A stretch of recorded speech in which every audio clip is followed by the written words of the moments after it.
A recent article has been circulating around a lot on Substack, and it affects a lot of people who are around the book business, especially publishing. So this article is called No One Buys Books by Elle Griffin, and boy, did she stir the pot with this one.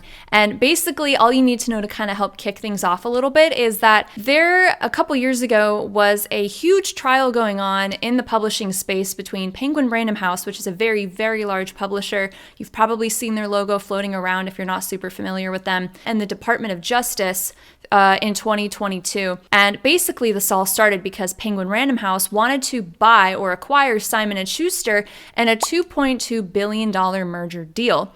Now, the Department of Justice basically ended up blocking it because they felt like it would create this huge monopoly in the book space, because these are two of the 5 biggest publishers, especially in the US. I would even maybe argue most of the world. So combining these two entities would just create such a huge balloon that all rests under one giant umbrella. So Department of Justice blocked it because they thought it would be, it wouldn't allow for healthy competition among other types of presses. And basically, a lot of what happened during this trial was documented and eventually compiled into a book called The Trial, written by Publishers Lunch. And again, if you're not super familiar with the book biz, this happens to be the world's largest publication in the industry that sends out daily newsletters for folks who are wanting to stay up to date with the goings-on in the book business. So Elle Griffin, who's the author of this controversial blog, No One Buys Books, read this and basically summarized, it took her a year to read, by the way, she mentioned, and she basically summarized everything that she learned into this blog. And what's crazy is that it hit #1 in the fiction category on Substack. It has nearly 1,000 likes and nearly 300 reposts. And it was described as others in some of the response articles I'm going to be looking at as misinformed and even near apocalyptic. So an interesting fact is that the Department of Justice's lawyer collected data on 58,000 titles within a 1-year span and found that 90% sold fewer than 2,000 copies. So when we say that bestsellers in the context of this particular conversations are rare, I mean, they only make up 10% of this particular statistic. And Marcus Dole, I hope I'm pronouncing his last name right, who was the then CEO of Penguin Random House before he stepped down, was quoted saying that every year only a few make it to the top, so I call it the Silicon Valley of media, where angel investors of our authors and their dreams, their stories. Now, I think that's a very interesting way of framing it, but it does make a lot of sense. And when I read this for the first time, I was like, I could definitely see that. And these books that do really well and continue to do well, even if they aren't new anymore, are considered backlist titles. We're going to be talking about this a little bit later too, getting more into the nitty-gritty of it, but basically all you need to know about backlist titles is it is every publisher's dream, especially large publishers, to have a backlist title of books that are so successful that they are going to continue selling even after they've been around for a while. So like Where the Crawdads Sing is another extremely popular backlist title. You have, The Handmaid's Tale by Margaret Atwood, which also continues to sell really well. And when you have these like movie and TV adaptations of these books, it only just kind of increases that a little bit more. So these examples are very popular best-selling authors who have done very well for themselves and have made their publishers a lot of money. And speaking of money, a lot of these authors, who are sometimes called franchise authors, and even celebrities and influencers, are often gifted, I guess I'll say, very large advances from their publishers. And if you're not sure what advances are, I talk about this a little bit in one of my past videos. But basically, it's when a publisher cuts an author a check for their book, and it's often representative of how successful they think their book is going to be. Successful in this case meaning selling a lot of copies and how many copies are going to be sold. So an author with maybe a $10,000 advance is going to be seen differently than maybe an author with a $100,000 advance. And celebrities in particular were a very big part of this conversation because they get the bulk of these advances, especially if they sign with Penguin Random House, which again is one of the top publishers in the world. And often Penguin Random House's client list includes many, many celebrities. They hold majority of the celebrity book deals that happen in the book space. And the thing to know about advances is that they rarely earn out, and earning out is sort of what it sounds like. It's when the author makes enough in royalties to kind of pay back the advance that the author initially gave them through lots and lots and lots of sales. And I explored this a little bit in one of my bigger videos that I think was called What Happens When an Author Earns Out a $20,000 Advance. And there were a couple errors that I made in representing sort of how that works that I'm going to kind of try to remedy in this particular video, just because I think it's such a great opportunity to kind of clarify some of that. But that's another, video if you kind of want to go down that rabbit hole. But Michael Peach, I hope I'm pronouncing that correctly, is the CEO of Hachette, another Big Five publisher, which, by the way, in case you don't know, before I forget, the Big Five publishers are Penguin Random House, Simon & Schuster, Hachette, Macmillan, and HarperCollins. And the CEO of Hachette was quoted saying that very, very frequently, the winning bid in our calculation is a money loser. These people, these large corporate publishing companies will shell out a lot of money in order to get these authors on hand. So let's say that they get the book, what happens then? What's going to make sure that this book really does sell? Often case, and unsurprisingly, it's going to be their platforms. If they have big names, chances are they're also going to have big platforms. And the benefit for these publishers is that they won't have to spend extra money on marketing because it's already built into the deal. They already have a client, a celebrity or a franchise author who already has a bunch of ready and willing readers who are going to buy whatever they put out. And a really good example of this is probably Elena Urquhart White, hoping I pronounced that right, who is the author of The Butcher and the Wren. She pre-sold over 40,000 books with just one Instagram post. And I poked around on her Instagram to see if I could find when that first post was about this upcoming book. And I am going to include a screenshot here just in case it is the one. And I checked the comments and a lot of people were saying that they pre-ordered. So it might have been this one. I'm not totally certain, but she had over 40,000 pre-orders just from that one Instagram post. And books by the Obamas sold so many copies that they had to be removed from charts because they were considered statistical anomalies. So consider Barack Obama's A Promised Land or Michelle Obama's first memoir, Becoming. Those books did extremely, extremely well. But I will say, and this is something that Elle talks about in her article, is that just because you have a built-in platform does not necessarily mean that that automatically implies sales. One example is Billie Eilish. I didn't even know that she had a book that came out. She has 97 million followers on Instagram and 6 million on Twitter, and she only sold 64,000 copies within 8 months. Now, only 64,000 copies. I think, it kind of depends on your perspective here, but if you are one of the top 5 publishers, compared to all these other bestsellers, in the truest sense of the word, this is pretty dismal. Now, if Billie Eilish were to self-publish or something, then, this would be a lot of books for someone who's self-published. And what's worth noting is to help push out some of these books is that publishers will sometimes pay to game the algorithm on Amazon and get ahead. Amazon happens to be one of the largest e-retailers for books especially. Books are their thing. That's what they initially started out selling. I mean, if you think about it, it makes perfect sense. I mean, you have these curated suggestions based on your previous reading history, any other products that you've looked at. It's so algorithmic. So some of these publishers apparently will pay money to sort of put these books in the right place for the right people in order to appeal to them so that they'll have more copies. And I have a quote here from, again, Marcus Stoll, who was the former CEO of Penguin Random House. And the question was asked, Penguin Random House has hired data scientists to try and figure out these algorithms so that its book gets better presented on Amazon than its competitors' books. One of the many efforts that we pursue, correct. And Penguin Random House pays Amazon to improve its search results. There is something that is available to our publishers. It's called Amazon Market Services, AMS, and all publishers can spend money and give it to Amazon to hopefully have better search results. So it sounds almost like paying money for a guarantee of some kind. I know that some bestseller lists will have campaigns that do this kind of thing, like for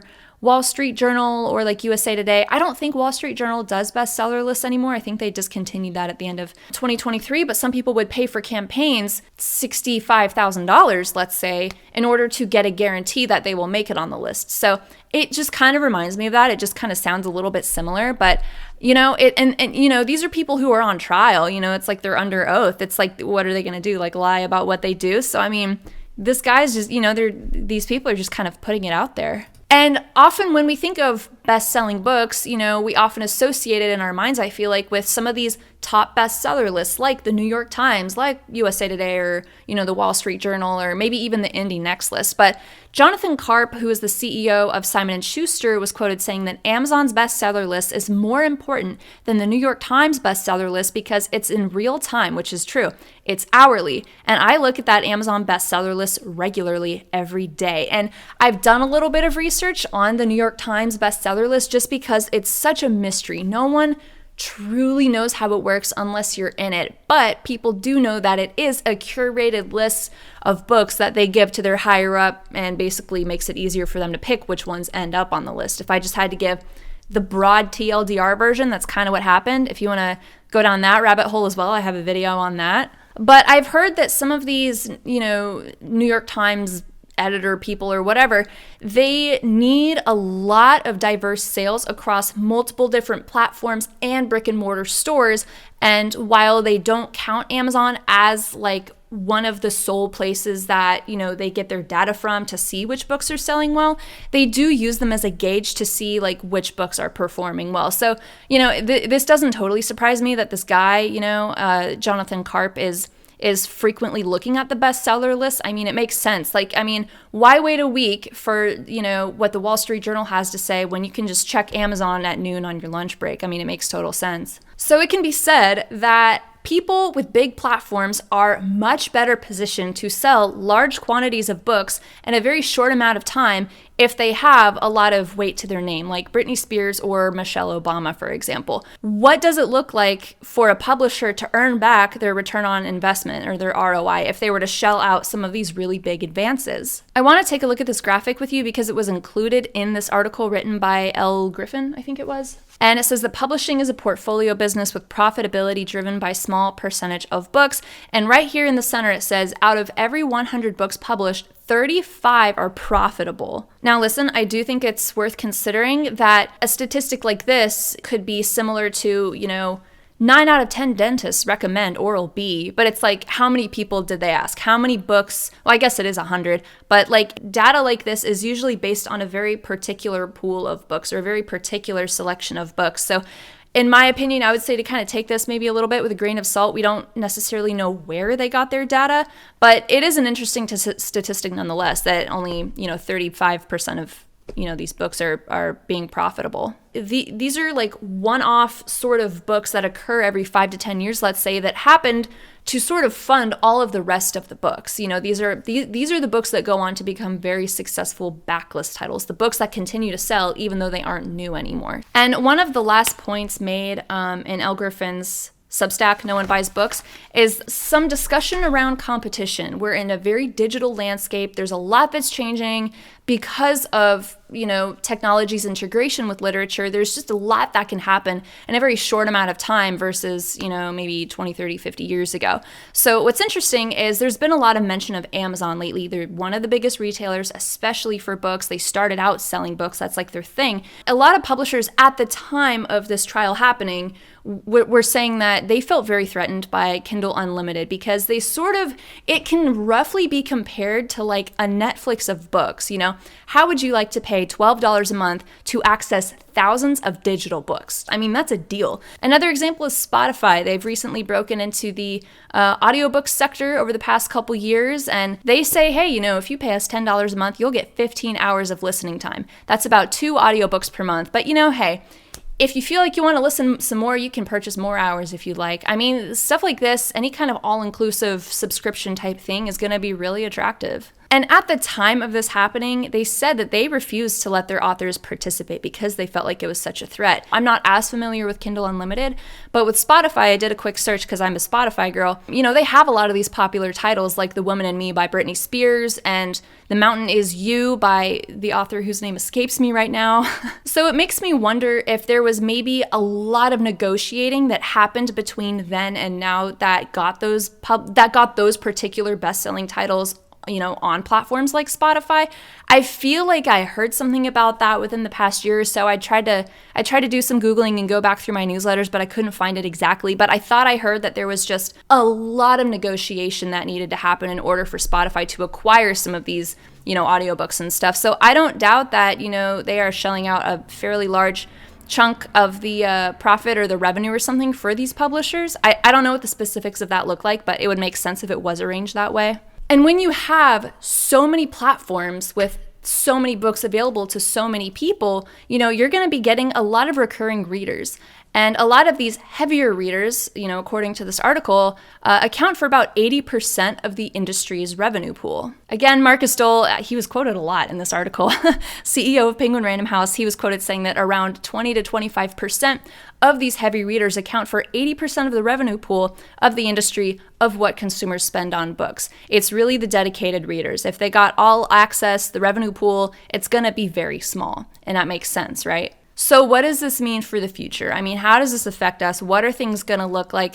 It was mentioned that authors are getting more independent, which, I don't need a Substack article to tell me that. I don't need a, book on the Penguin Random House trial to tell me that. I mean, self-publishing is becoming such a popular option. There are a lot more resources around that.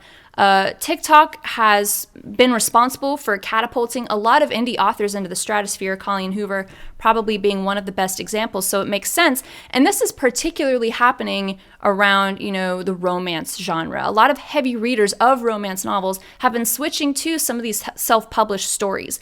And actually, I'm going to do a quick little plug. My friend Ellie's going to be coming out with her self-published novel. It's also a romance, I think in May 24th or 25th. It's called Angel Eyes, so be sure to support my homegirl by buying a copy or pre-ordering whenever it comes out. But, her example is just, it's very applicable to this statistic that a lot of, romance readers are, moving toward more indie titles.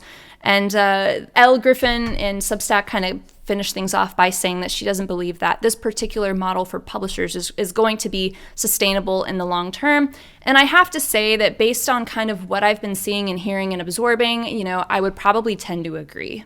So that's basically everything that was said in this article by Elle Griffin, and now you know what all the hoopla is about. The next one that I'm going to be bringing up is by Kathleen Schmidt, who is also a Substack author.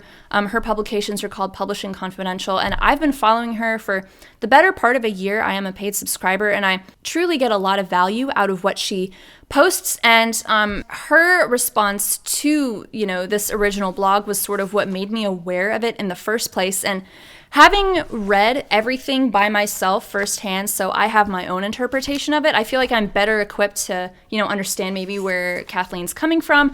And having sort of read everything, I'm a little disappointed by Kathleen's response, not because of what she said, but because of how it was delivered. And before I get ahead of myself, Kathleen is a veteran of the book industry. She did a lot of marketing and PR for some of these larger publishers, and she's worked with a lot of well-known authors, so she's absolutely an expert. She's an industry veteran. She knows her stuff. I was just a little disappointed by the delivery of what she had to say, because I felt like it could have been a really great opportunity for a more constructive conversation around, what she believes was inaccurate or, misleading about, Elle Griffin's article. And Kathleen's response was only a couple pages long. I mean, it was a fairly quick read, but she had three main issues with what Elle had to say. No one buys books. And the first one was that plenty of people buy books, which I do agree. I think the title was a little misleading, but I also understand that in order to get clicks and views, you have to have a clickbaity or like a sensationalized title. So I agree that the title, people don't buy books, or no one buys books, I agree that it was a little misleading. And the second issue that she had was that the writer made a case that she thought Substack would eventually be another form of book publication. That's something that she could kind of see happening in the future. I don't really think that this was worth bringing up at all, only because it was mentioned once in the entirety of this blog post. And I have 11 pages printed of this blog post, and it was at the very end. It was like a half a sentence. So personally, I don't really think it's worth focusing on this particular issue. But the third one I do feel like does invite in a conversation, which is that she doesn't dive into the nuances of what makes a successful writing career. I think it is important to keep in mind that this was all within the context of the Penguin Random House Department of Justice trial. I almost think of it as like a don't shoot the messenger kind of thing, because all of her findings were based on this book that she read about the Department of Justice versus Penguin Random House, and everything that was said and everything that was sort of talked about. So I do think it is a matter of context. And I also think that while it doesn't represent the whole of book publishing and, the nuances of a writing career, I do feel like it commented on who and what sets the tone for the industry, because it's coming from all of these top CEOs from top publishers. If she is misrepresenting it, then, I would say that she maybe has more of an issue with what the CEOs were saying. I mean, they were under oath. This is all coming straight from the book. There were a lot of quotes in this article, No One Buys Books. So I feel like if she has an issue with how it was portrayed, I think it is worth acknowledging that this is within a very particular context, under a very particular set of circumstances, and these are very large CEOs of large publishers that are bringing up these stats and figures and facts. So I feel like, if you don't hate the messenger, that's just my first impression. Kathleen also goes on to say that publishers big and small do plenty of things for authors, from editing, copy editing, typesetting, cover design, printing, warehousing, shipping, and more. Production departments are the unsung heroes of the book publishing. Now, I don't disagree with any of what she said, but I would say that all of those things that happen, editing, copy editing, cover design, printing, that's all stuff that you have to do if you want to publish a book. That's just basic book production. I don't disagree, but I don't think that's the angle that Elle was talking about. And as for production departments being the unsung heroes of the book publishing, world, I don't disagree with that at all. I mean, I think that the bulk of those advances, those six-figure advances that these publishers are dishing out should go towards increasing staff wages. If you have that much money to pay one person that won't even make it back, that won't even earn out that advance, why not put that towards your staff, or, a large majority of that toward your staff to, I don't know. I mean, so many staff members in publishing are underpaid anyway. It's not known for being a lucrative industry unless you're on the top. So, I agree. I totally agree that, there needs to be more love to those who are actually working to make it happen. And finally, we're going to balance things out with Lincoln Michel. I hope I pronounced his name correctly. It looks like Michael, but it looks like Michelle, so I'm assuming it's Michelle. And what I really like about Lincoln's article here, Yes, People Do Buy Books, is that in the first paragraph, he says, I hope Griffin wouldn't mind my offering a rebuttal of a few points here. And I thought that was just such a kind sort of conversational way of kind of clarifying some points. So I just thought that was in really good taste. I just wanted to highlight that. But, overall, he agrees that, most of what Elle had to say, was accurate, but there are points that could use a little bit more clarification. He did say that quotes and statistics, the ones that were presented in this particular article, fit a very specific narrative, which is sort of like what I was saying earlier about, this is within a very particular context, all of these facts and figures. One important note that I'm glad that he brought up was BookScan. And BookScan is one of the most popular tracking tools for book sales, because if you want to know how many sales a particular title had, that is something that you would refer to BookScan for. They're a very well-known tool. Just for a little bit of context, they claim to cover about 85% of print sales. And I think print sales is mostly what they do. It doesn't capture all store sales. It doesn't capture library sales. It doesn't catch any sales from festivals or conferences or anything.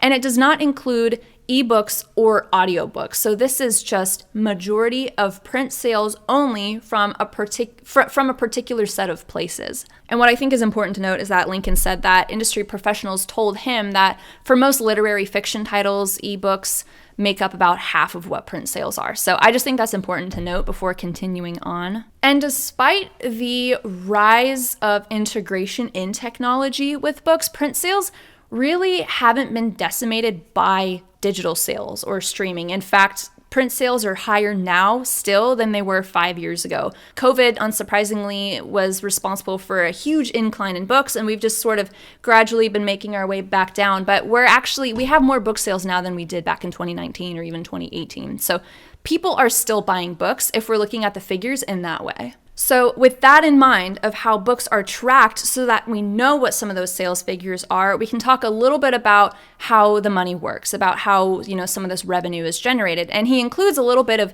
napkin math, which I think will be a really good thing to cover because, like I mentioned in one of my previous videos, I think it was what happens when an author earns out $20,000 advance. I misrepresented how royalties are collected. And so I think this will be a really good way to just kind of clear the air and really make sure that you and I are both understanding how this works. So I'm excited to dive into that. But before I do, he said that a book can still be profitable even before an advance is earned out, which I didn't hear mentioned in Elle's article about No One Buys Books. So he said that the math can be complicated, but essentially royalty rates are going to vary by format.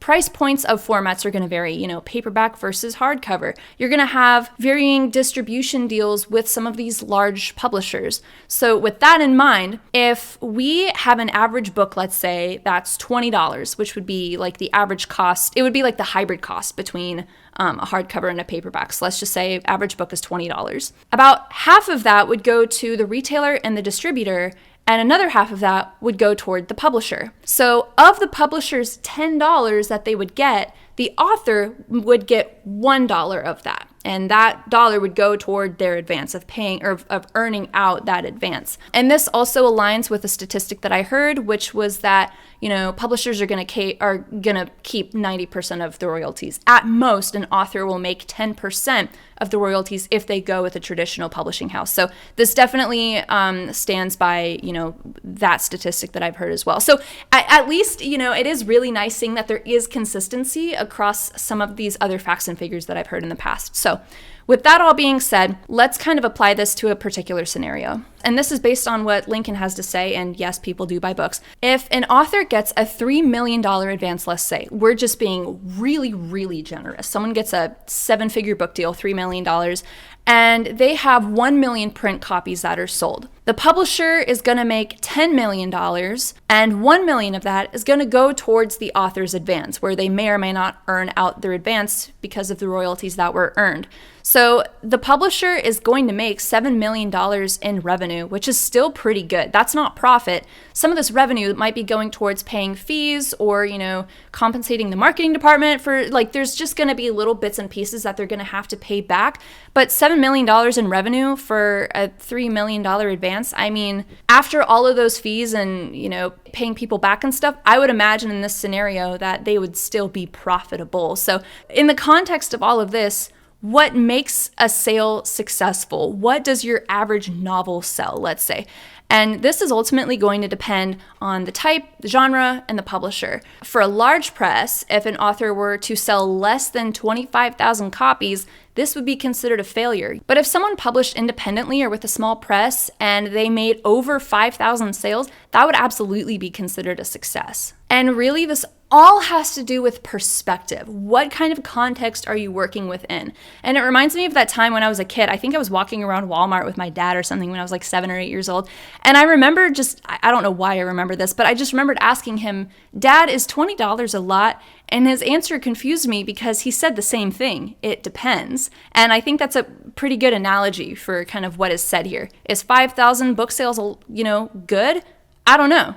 Depends on, who you're working with, depends on the format, depends on X, Y, Z. There's so many varying factors and so many nuances. And at the end of the day, what Lincoln has to say, and yes, people do buy books, is that it is very easy to mislead book statistics. So if you were trying to convince a judge to do a very large merger like Penguin Random House acquiring Simon & Schuster, many references to these sales are calculated per calendar year, not over a lifetime. So they're calculating how many new books were sold because a book is really only new for 1 year, for 12 months. And then after those 12 months, it gets moved over to the backlist. Another important note to make is that BookScan tracks by ISBN numbers, and depending on how many formats you have of your book, you might need to register different ISBN numbers for those different formats. So you might have one title, but it be in, audio, paperback, and hardcover, and maybe ebook. So that's 4 different ISBN numbers that you're going to have to get. So that's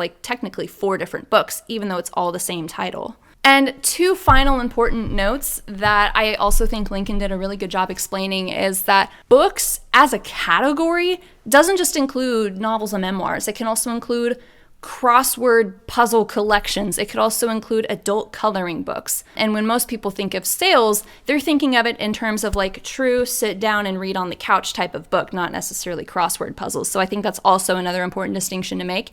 And finally, he says that publisher doesn't just include these large corporate publishing houses. This also includes small presses. This also includes academic presses. There are lots of different kinds of presses. There are lots of different kinds of books. There are lots of different kinds of varying factors that are ultimately going to influence what makes a book successful or not. That was a lot of information, and I'm sure a lot of it was really eye-opening for you, and I really hope it was. I hope it challenged some of your maybe pre-existing beliefs, and I hope that you're open-minded enough to consider new perspectives. So to wrap things up a little bit, I do want to offer some of my thoughts because we've been hearing a lot about what other people have to say.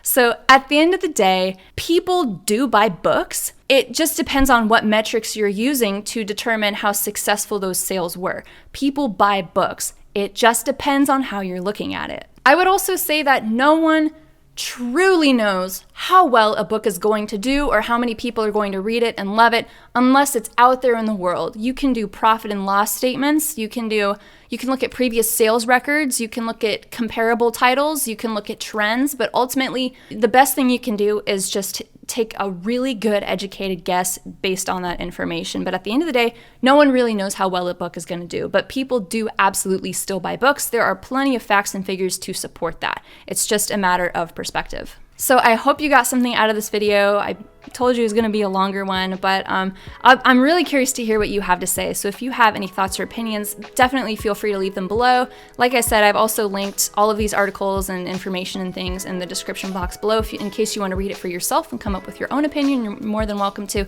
Otherwise, I'll see you in the next video. Take care until then. See you later.